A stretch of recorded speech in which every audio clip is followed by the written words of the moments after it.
What about TikTok? Like, where do we think that plays in? Who should be using it? Who doesn't need to? Where does Yeah. that fall on the line of everything? I love TikTok, dude. I spend so much time on TikTok. It's gross. But TikTok is exclusively video. If you're not already on it, there's nothing but video on that platform. And I will say, from a marketing perspective, it does take an enormous amount more content to be successful on TikTok than it does on other platforms. So we're seeing the accounts that we're managing that are being really successful are posting like 4 times a day on TikTok. So it is a lot of content.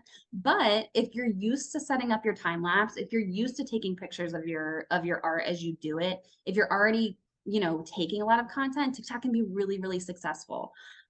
So I know when TikTok started, people were like, older demographics don't need this, Uh-huh. but I'm not really seeing that anymore. I'm seeing it a much wider demographic than when it started. Yeah, I definitely agree. I think it's just a little bit different where I think Instagram's comfortable because it's like I can always fall back to just posting a picture of my artwork.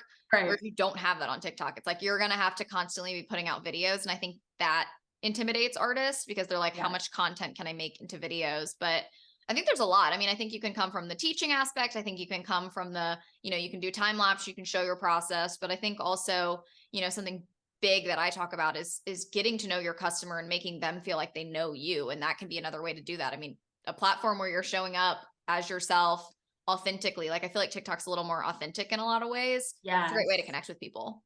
Yeah, again, if you don't already have TikTok or you're not already using it, Instagram is a much more curated platform than TikTok is. TikTok is not really interested in your filters. They're not really interested in you taking 10 takes to get the perfect one. They just want you to post something, right?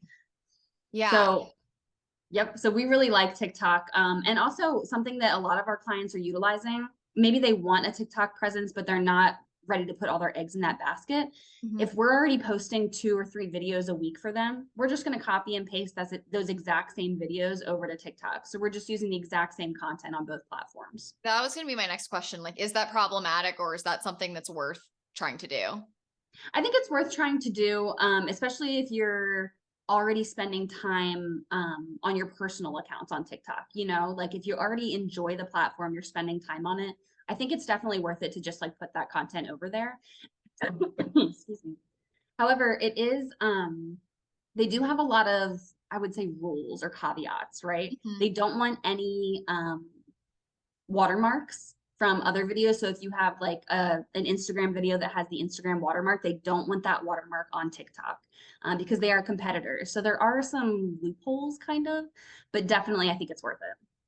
Yeah, no, definitely. I think there's I've like played around with TikTok. I haven't gone too far down that rabbit hole because I feel like I'm like I got to take it one step at a time here, but I Yeah, do feel like there's a lot of potential there.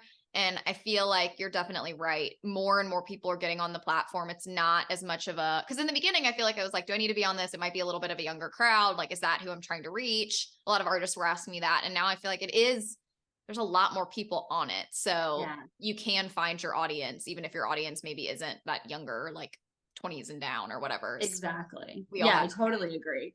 And for you specifically, this maybe not this probably isn't beneficial for every artist, but for you specifically, if you're recording all these podcasts already, just record the video as well as the audio of these Zoom calls and then chop that up and throw it on TikTok. Like it doesn't have to require too much thought. I know. I was actually I was talking to someone about it, or I heard it on a podcast. I can't even keep up, but he was saying it was podcast because he was saying he does the exact same thing, and he's like, I just started putting them on YouTube, and I started Hmm. chopping them up and putting them on TikTok, and then I started chopping them up and putting them on into reels, and I was like, Yep. okay, that is a decent amount of work, but not really. It's like you do, let's say an hour interview, and then you chop it into like all this different content that you can use in all these different places, and I mean that's really strategic. Yeah, and especially if you have that plan already in place, like this is what I want to do, it's very easy to outsource something like that. You know what I mean? Right. Whether it's a team like mine or just like going on Fiverr and finding somebody who can do it, it's going to take them an hour a week. You know what I mean? It's not incredibly intensive for somebody that does this all day anyway. Great. Yeah, no, totally.